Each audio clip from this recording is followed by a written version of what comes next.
Sometimes you got to get dirty to see any real change. Welcome to the war, kid. Ladies and gentlemen, ladies, DB, do the honors. It's the first time this year. Make it good. Wow. Well, I have to start off, every time he comes on our show, we have to always acknowledge that he made his film debut as Papa Doc, battling the guy who runs this channel, Eminem, in 8 Mile. He's been in so many films. One of my favorites from last year was The Banker. We had Nia Long come by and talk about that film. He's been in so many films. I'll be here all day if I was to go over his entire filmography. But another thing that I think we need to bring up is that the head of Marvel, Kevin Feige, said that there may be a possibility that some of the Marvel TV shows could come back. So you might want to holler at him after the interview to see if he can get some word into Kevin's ear about bringing Luke Cage back so you can do some more cameos, Sway. Yeah.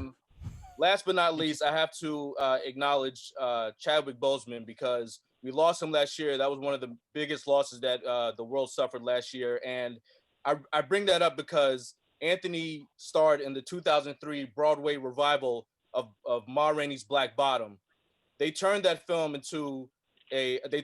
into a film last year, which happens to be Chadwick's final film role. And as we know, Anthony and Chadwick shared time in the Marvel Cinematic Universe. And it's great to have him back here. He's playing a super soldier by the name of Captain Leo in this new film for Netflix. Please welcome him back, Anthony Mackie. Anthony Mackie. Yeah, that was good, DB. Long time. Thank you for having me. Man, that intro was big, baby. Yup. Yo, we OGs now, man. We have resumes, bro. Word. Your intro has gotten so much longer since you first started coming on the show. I was just noticing that. Like, I'm looking at my clock, like, damn, we only got him for a few minutes. Listen, living legend status. We could do that all day, man. I appreciate it. Absolutely, man. If you don't mind, Ant, because I want to get into everything, but when DB brought up Chadwick, it just kind of, this is true. You guys probably have so many similarities in your journeys, being young black men coming up in Hollywood. What was your relationship like with Chadwick, if you don't mind? What can you share with us, something that you discovered about him that folks may not know? It's funny you asked that, and Chadwick and I had a very similar background as far as being country boys from the South, as far as making our way out of not the best neighborhood situation, but a strong family background. And also, Chadwick, a lot of people don't talk about it, was a trained actor. I mean, he went to Howard, like he studied abroad. He knew theater. He was a director. He was a writer. I met Chad in 1998 at Howard. And we have been friends ever since.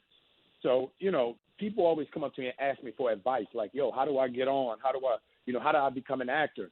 I trained for 11 years before I had my first job, and Chadwick trained just as long before, anybody ever knew his name, So we always talk about young black men and what we want for them and how we look at them and this and that. Look at the amount of time, man hours, and education that went into making that great actor and human being known as Chadwick Boseman, and appreciate that. Because when we talk about doing it the right way, he did it the right way, and nobody acknowledges that. Dude was an amazing human being. He was a philanthropist, and he was educated more than you could imagine. So, his level of talent and belief surpasses what we knew of him. His level of talent and education surpassed that by far. Wow. Thank you, Anthony Mackie, man. Anthony Mackie, and I can see the similarities in many ways on and off the screen, because you both were activists in your own right, and you never held your tongue to speak about what you feel is right, and he was the same way. And I want to thank you for using your platform to get so many people registered to vote during the elections. And I want to see if you could talk about the inspiration behind the "I Am a Man," which is the only post you have on your Instagram, and the only account that you're following. Can you talk about that and why? Well, last year I had a movie come out called The Banker on Apple TV, and we did the premiere in Tennessee. at the Civil Rights Museum at the Lorraine Hotel where Martin Luther King was assassinated. And if you haven't been, I feel like if you're an African American, not a African American, if you're a descendant of a slave in America, the Lorraine Hotel is our Mecca. It's our breeding ground of greatness. It's our home. And I didn't realize, if you have kids, grandkids, like you take them there. It was a wildly emotional experience. And I stood in the spot in the room where Martin Luther King took his last breaths and where he was assassinated on that balcony. And dude, the amount of emotion that came over me, I was heartbroken. But I was also elated by the joy, knowing that, this dude, for everything that he did for us, I'm a living testament of the work that he put in and basically gave his life for. And we walked through, and there's a great museum, a wonderful museum, and I see the I Am a Man plaques from the Civil Rights March, where the sanitation workers come back to New Orleans and George Floyd is killed. Wow. And I'm sitting here and I'm looking at my 4 sons, and my friend asked me a simple question. He was like, if it was one of your boys, what would you do? And when I had the thought of what I would do if that was one of my sons, I realized I had to do something. And me being in movies, me being a celebrity, my voice is not as important as the average everyday man. So I wanted to do something where I could just step back and allow people and give them a platform to speak for themselves. So me and a group of my friends got together and started IamAman.vote, and we registered over 40,000 men and young women, and not only of color. We had white people, Latino people, Asian people. And, our most powerful weapon is our voice, our ability to vote. And a lot of people take it for granted. And a lot of people think because they're felons, they can't vote. That's not true. There are many different levels of being a felon, and there's many different places in America where felons are allowed to vote. So never let anyone suppress your voice. You have a voice and you use it. Stop sitting down and talking and tweeting and Instagramming. Get up and do something. And I realized, we've lost our ability to stand up on our own too and do our work because we're thumb thugging. And I didn't want to thumb thug no more. I wanted to get up and do something, have people see me and touch me and see me do something. Yeah, Anthony Mackey, man. This is the Anthony Mackey we know, Rich Nice. I'm going to go ahead and keep going because you really about this because, let me tell you why. You can say things, you can post things, and everything has a reaction to it. And I thought you were very courageous and brave. I know this is an old story, but we haven't talked, and being a part of the MCU. I thought it was very brave when you spoke, and I'm paraphrasing. You could correct me when talking about the Black Panther movie. You thought it was good, but you felt that MCU could do better when it came to diversity and people it was people went into uproar that you said that, and you went and clarified that you love the company, you think they're a great company, but every company could do better in this country when it comes to diversity. I saw the Russo brothers even comment on it and said they agree with you. They think you're a great actor, a great person all around, and every company could do better. When you said that, it kind of exploded. What kind of reaction did you get from Marvel, if you could speak to that? It's interesting. We talked, and Marvel was very open and understanding of what I said and agreed, and realized that, it's hard when you have a table of, men that get together to make decisions for people who they don't look like and they don't live like and they don't know. So for them to acknowledge that, I felt was a huge moment, for Marvel and Disney, knowing all their Zoom calls are white men between the ages of 35 and 70. Mm-hmm. And it's not correct for them to speak on the place or the situation of Black men and women or Latino men and women, but to get somebody in the room who can advise them on what's the best move for them, which is that's a huge moment of recognition. So it's great it was great to see that they heard me, and now moving forward, we have the ability to diversify our sets, diversifies our crews, diversify our leaders. So it's been a wake up call for a lot of companies, and Marvel didn't take what I said lightly, and Kevin Feige appreciated and agreed with it. Okay, there it is, man. But you know, I like that. Anthony Mackie is here. Big round of applause. Tracy, I'm gonna let you jump in, man. I don't want to just keep hitting Ant over the head with these. I miss them. We ain't talking a minute. We ain't talking a minute, brother. We all do. And I'm telling you, it's so good to hear your voice as well, my dude. This is Motivation Mondays, and just the strength in everything you say, the integrity is so palpable. So I always appreciate our conversations. I want to jump a bit into Outside the Wire because you play a cyborg, you know, an android, and it makes me always just think about the future. And I hope that we create more meaningful technology. You know what I mean? Even in 2020, the way that you spoke a little bit about, you know, the don't want to be a thumb thug, you know what I'm saying? And Twitter and Instagram. And obviously there's pros and cons to everything. And I also just sometimes fear about humans becoming too dependent on convenience. You know what I'm saying? And so I'm curious for you, Ant, can you speak about what your favorite piece of technology is, even if it's a throwback to the basics, but then also what a piece, it could be a pair of scissors. That's a form of technology. But also on technology you think we are better off without.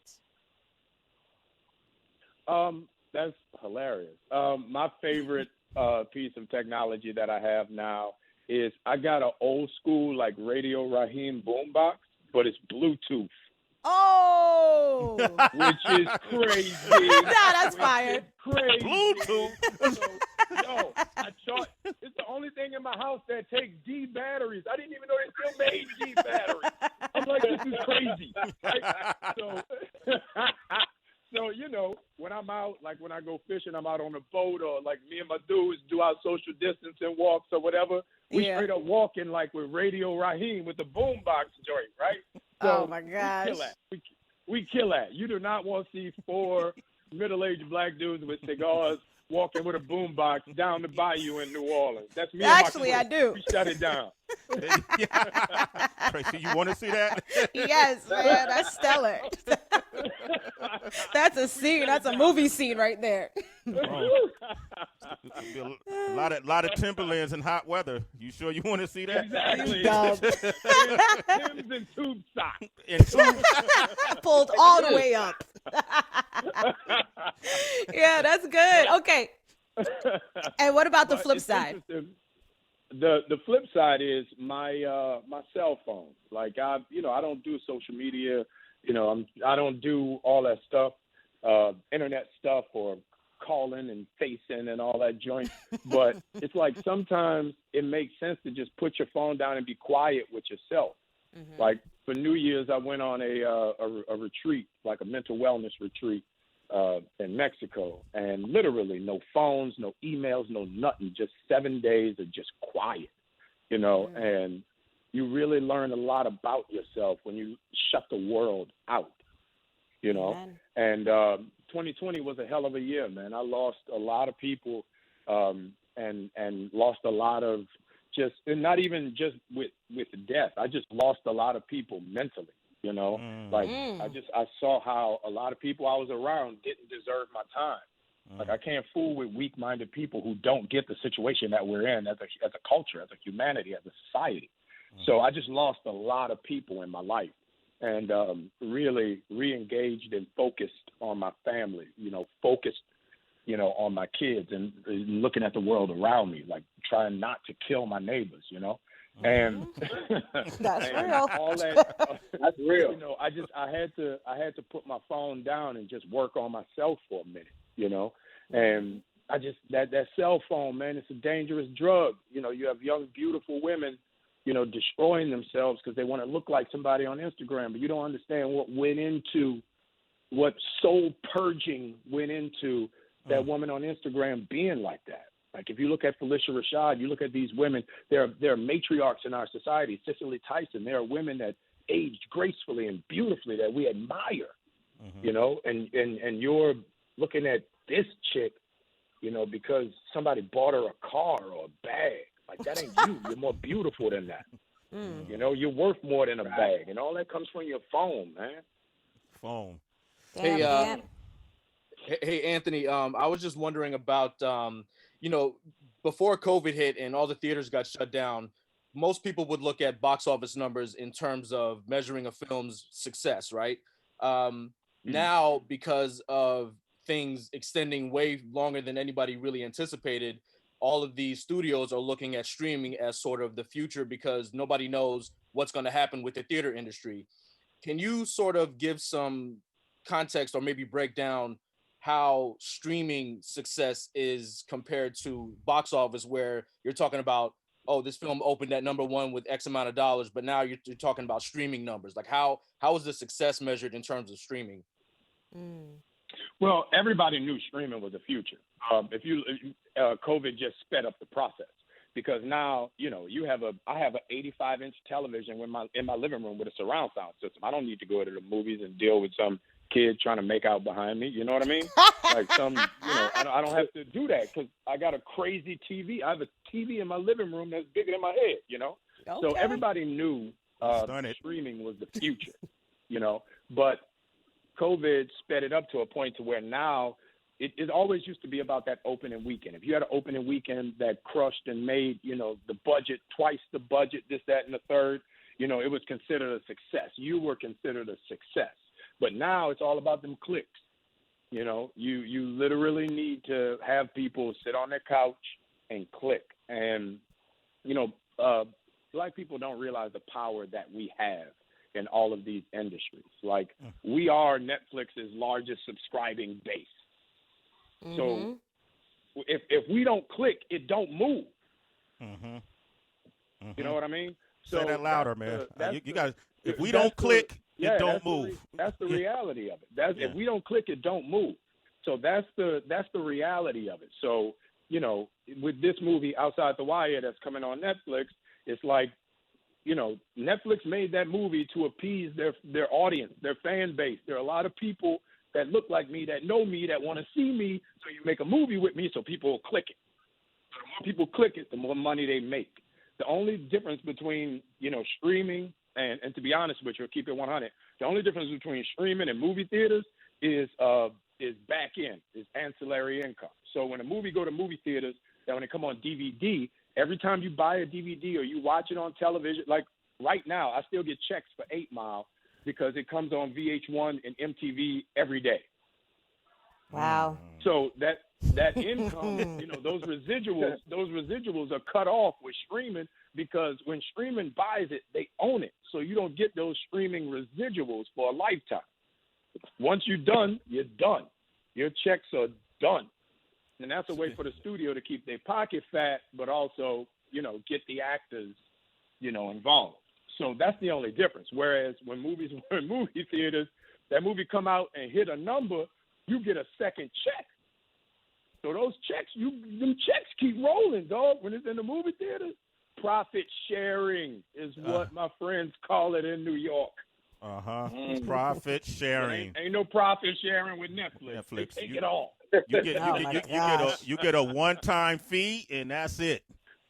Keep it moving. But you gotta obligate yourself to promote it, though, right? That's part of the deal.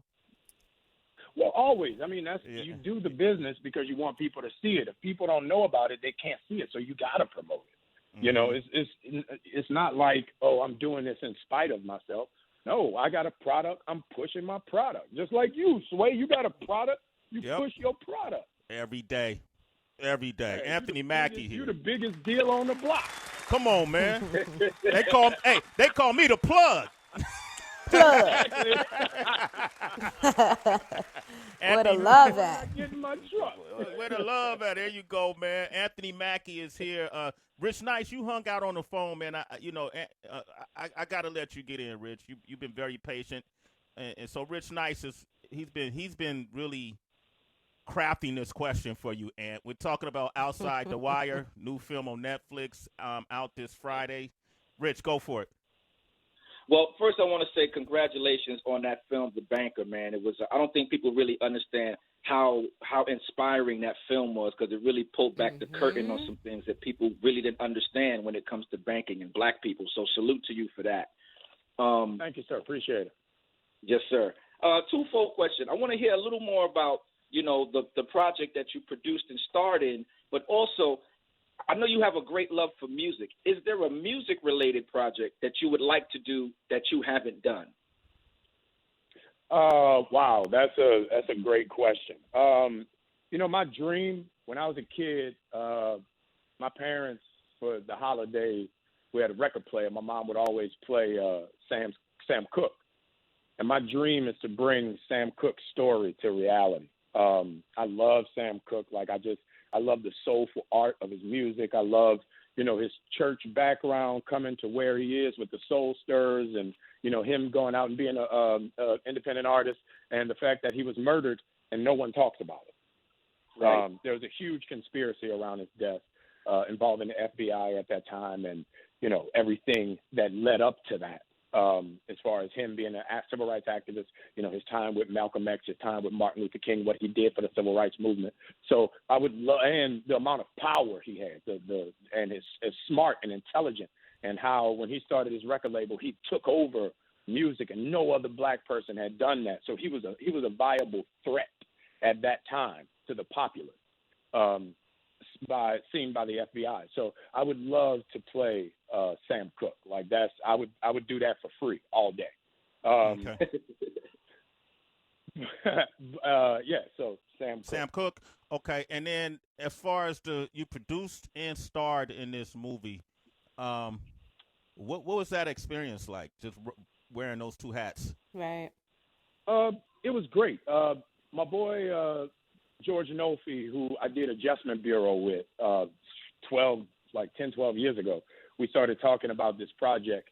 And George Nolfi is literally the whitest dude I've ever met in my life. But he sees it because his son is half black. So he sees the world that his half black son is growing up in. And he realizes the opportunity of him falling victim to the American system that he lives in. So when we started talking about this movie, we started talking about it from the perspective of having black sons. So being a producer, it was gratifying because, not only was I working with somebody who I trusted and I knew was going to make the best movie possible, but we literally set out to tell a story that deserved to be told that no one would tell. There's some monumental stories out there about us that we don't know. And I literally give 100% credit to Joel and George Nolfi for, sticking with this project and making it happen as two white dudes not from the hood. Uh-huh. It was a beautiful process. I learned a lot because I got to see on the other side of the lens. A lot of actors produce, but they only produce by name. They don't do the day-to-day work. They're not on the calls. They're not reading the script every night and giving notes. They're not doing all that stuff. But having to do that, I really learned, and it changed the way I move in the business now. Like I used to be confident and lazy in the business where I waited for jobs to come to me. Now I'm creating jobs and I'm giving people jobs. That's the beauty of being a producer. You get to watch people's work and say, yo, I want this dude on set, So it was different, and I enjoyed it. It was a great experience. Anthony Mackey, man, this is great, man. Outside the Wire, out this Friday. We got Dr. Parson is on the line. Dr. Parson, Grand Risings. Hey, Doc. Grand Risings, Sway, Tracy G. Can you hear me? Yes, we can. Yeah. Go for it. And how you doing? Actually, just want to holler at Anthony Mackey real quick because I actually went to Morehouse College, and his brother, which I don't know if you have ever met his brother Calvin, and we know him as Dr. Mackey, Sway, but I just had to come over here and, definitely a fan of your work, Anthony, and, I definitely appreciate what you do on your platforms for everybody, but I had to call up when I heard that you were coming on because your brother Calvin is probably the one most influential and inspirational person I have literally ever seen in my life. And I'm telling you, this dude Wow. probably has inspired 20 years plus of Morehouse graduates from all over the world. 25 years. By coming into town. Yeah, exactly. Just by coming into town and taking time out of his life to come onto that campus and just speak to us. I remember my freshman year at Morehouse, someone told me, hey, man, you got to come. You know, Dr. Mackey's here. And I'm like, who's this Dr. Mackey guy? I don't know who this is, but I had nothing to do. So I went, and I'm telling you, ever since then to this day, I still go online and watch. There's YouTube videos of Dr. Mackey giving speeches. Man, this dude, man, I don't know what your parents put into the both of y'all, but clearly, you know, everybody sees your work out in the public, but Dr. Mackey is behind, you know, the scenes a lot. I mean, he does a ton for STEM outreach. He's got a program in New Orleans called STEM NOLA. I mean, that's his kind of passion, is getting word out there to get black folks involved in engineering and mathematics and things like that. But, man, when this dude speaks to you, he will literally lift your soul out of the gutter, and you will walk around with a crown on your head, man. I've never seen anything. Wow. Damn. Wow. Wait a minute. I just had to get that Hey, out, you man. drop bars, right? Yo, get that man. We got a hyena. We got a hyena on the phone. Okay. What? We need to interview Ant's brother. We need to do a tag team. Actually, you should interview my brother. My brother is, you know, I haven't got to where I am because of myself. Like, I realized the legacy that came from my parents, and, you know, not just my one brother, but both of my brothers. My brothers are outstanding men.